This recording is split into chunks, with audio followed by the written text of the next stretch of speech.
Then this is the project that I led to this billboard. You know the Chartre des Valeurs?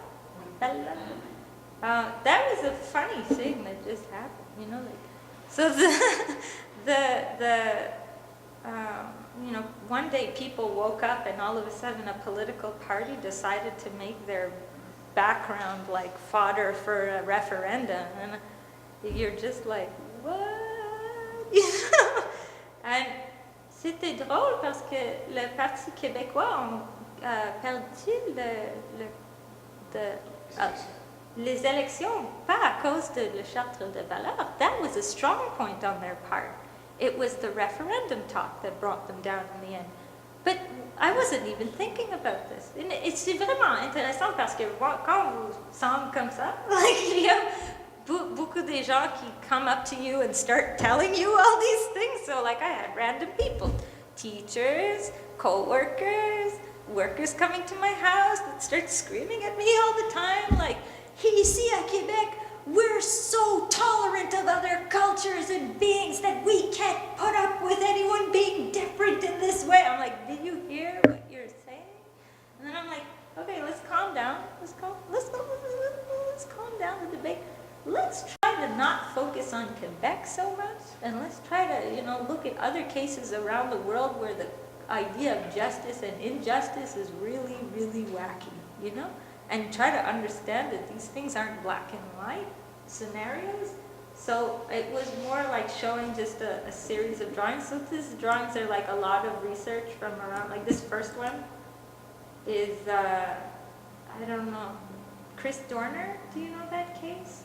In Los Angeles, he was a police officer and he was fired, and then he shot 4 police officers, and then there was a manhunt for him. And the sad part about the city of LA is the moment he started doing this, the entire population, particularly the Black and Hispanic population, started cheering. So it's like, how fucked up is your society when police officers are getting gunned down and your entire populace is happy about it? So then he was hunted down into the woods in a cabin in the California mountains, and they burned down the cabin as kind of like a revenge. And so this is like an example of extreme justice and injustice that's like a really like poignant visual, and I'm just like, yeah, so let's get that on a billboard in Quebec, you know? So just to show like these ideas of what's right and wrong, it's not black and white, it's like super complex, and we can't like just, politicians are the last people that should be running countries. You know, like, you just can't listen to these people. They shouldn't have the right to manipulate like that. So, like, yeah. This second one is, like, Idaho. I don't know if you heard of the Ruby Ridge standoff.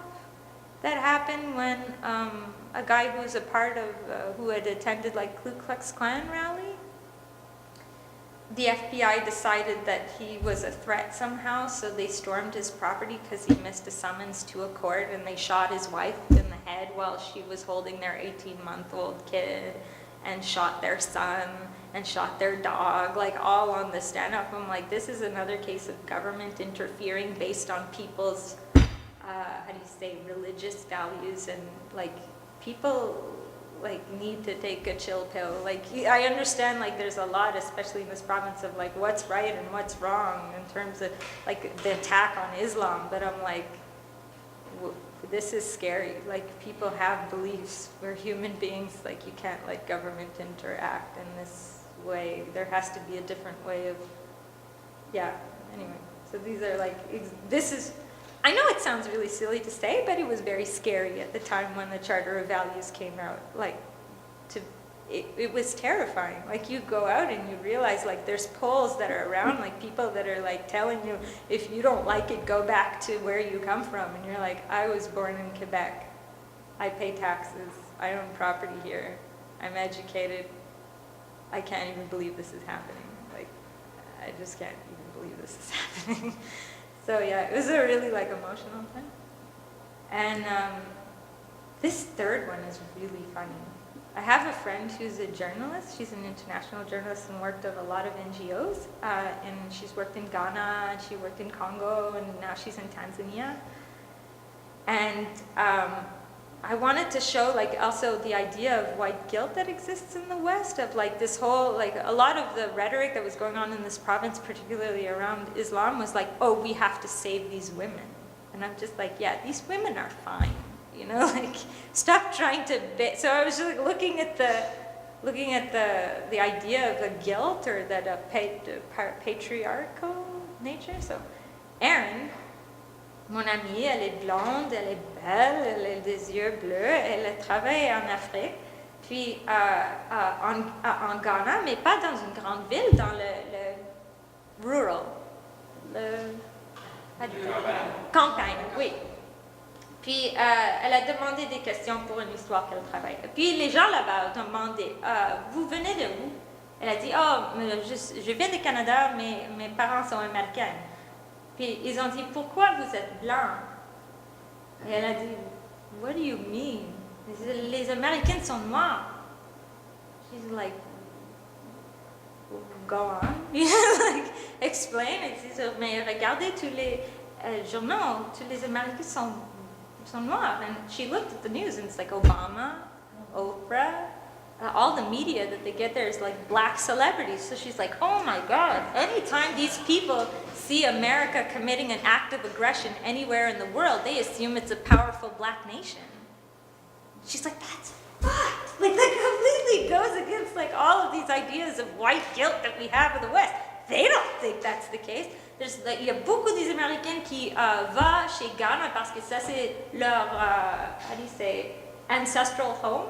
Ça c'est où beaucoup des esclaves ont venu, puis ils arrivent là-bas et disent « Oh, my homeland !» Mais les Africains ne pensent pas que c'est... They're like, no, we know what you are. You're a rich American. We're going to charge you triple. This ain't your home.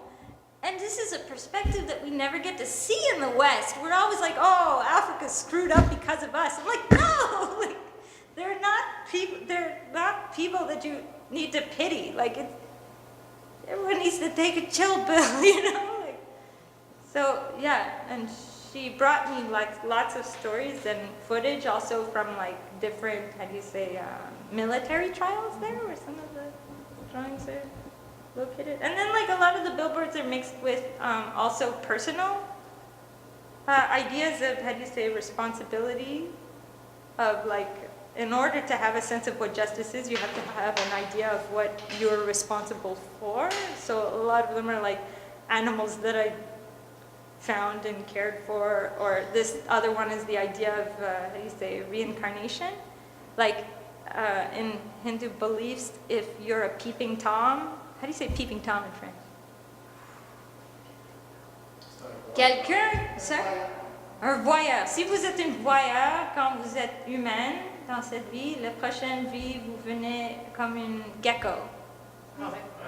Gecko? Parce que vous pouvez rester sur les murs pour voir les gens toute la journée. So, like, just really funny ideas of what justice can mean, you know? And, yeah, so just, I wanted to give, like, lots of different examples. And those are all the drawings. Hey, okay, so, j'ai écrit à le Conseil des arts du Canada. Je suis un artiste, je n'aime pas le chartre des valeurs et je veux faire quelque chose. Peux-tu me donner 20 000 $ pour que je peux mettre ça sur les billboards? Ils ont dit, on va te donner 25. And I'm like, okay. So I'm like, okay, we're going to put this on billboards. And j'ai dit, oh, this is amazing. Mais ça, c'est une partie qui était correcte. J'ai eu l'argent, mais next fight is with the Patterson Billboard Company, la compagnie. You have to treat people in society like they're fucking 5-year-olds. You can't put la violence, la sexualité, la religion sur les billboards. And I'm just like, but I'm paying you money, you know, like you do what I tell you to do. And they said, no, you can't. And then I'm like, okay. So, donc j'ai comme quelque chose comme ça. Le deuxième, il y a un chien qui est mort Et il y a une maman et papa qui tient leur fils mort dans le... Donc ils ont vu ça, and they're just like, no way in holy hell are we gonna let you put this on a billboard. So then I'm like, pas de problème. So j'ai effacé le chien, puis le maman et le fils qui est mort. And I said, maintenant il n'y a rien sur ce dessin qui est contre vos règles. And then they were shaking, and they're like, oh oui, c'est vrai. And then ils n'ont pas le droit de refuser maintenant. Mais le troisième, celle-là, ils ont dit non, c'est impossible. Et il y a beaucoup des autres. Mais il y a quelques-uns qui ont resté. Celle-là, j'ai enlevé les jambes. Mais ils ne savent pas celle-là. Ça, c'est une chambre qui est. Je ne sais pas si vous connaissez Mecca. C'est la ville Mecca. Il y a quelque chose qui s'appelle le Kaaba, la structure noire. C'est un bâtiment tout au centre. C'est comme le center of the universe pour l'islam. Personne rentre dans ce petit bâtiment, mais ça c'est l'intérieur. Mais they just thought it looked like a pretty room, so they couldn't erase it. They're like, yay! They didn't get that one. And yeah, et le dernier, c'était le, you know the Trayvon shooting of that boy in Florida? He was gunned down by police officers. This is the graded complex that he was shot in. So you just do the outside. I just was able to research it through the Google Earth app, you know, or whatever. And you just put it on there. So yeah, public art can be really, really fucking frustrating, you know, like to deal with. But it's really important to me to show these things in the public context, especially since I get a lot of my funding from public funding, like Conseil des Arts du Canada. It's good funding. I love giving talks. And ça c'est another project that I'm working on at the same time that's kind of hilarious. I'm continuing my sculptures. You know, like, ça c'est un projet qui est vraiment drôle. J'essaie de répliquer tous les endroits dans ma vie, period. So like, avec sculpture, il y a celles qui sont plus grandes, celles qui sont plus petites. Et maintenant, ma maison est entièrement remplie de ça. Et j'ai eu beaucoup des inondations dans mon sous-sol. Donc, maintenant, je pense que je vais arrêter la sculpture pour un peu. Et maintenant, je n'ai pas les dessins de ça, mais je travaille sur un autre projet maintenant qui va être exposé à New York. Je suis vraiment excitée. Au mois de novembre, il y a un endroit qui s'appelle le Drawing Center. C'est comme un musée, mais pour les dessins. Et j'ai une amie, elle est ma meilleure amie pour comme 12 ans, mais elle est déprimée un peu. Et quand elle est déprimée un peu, elle est vraiment méchante avec moi. Donc, mais elle aime lire les Archie comics. Donc, j'ai fait un Archie comic. Mais je suis Véronique et elle est Betty. Et ça, c'est une biographie de nous. Et chaque fois qu'elle me crie, like every time she yells at me, I just, oh, look at this book I made for you. Mais le problème est que, you know, mais peut-être elle ne veut pas l'aimer. Donc peut-être on va pas parler pour un an. Mais elle revient toujours.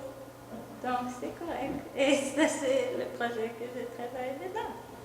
Et c'est ça. Je ne sais pas si vous voulez hang out et parler un peu de vous, ou si vous avez des questions. C'est ça.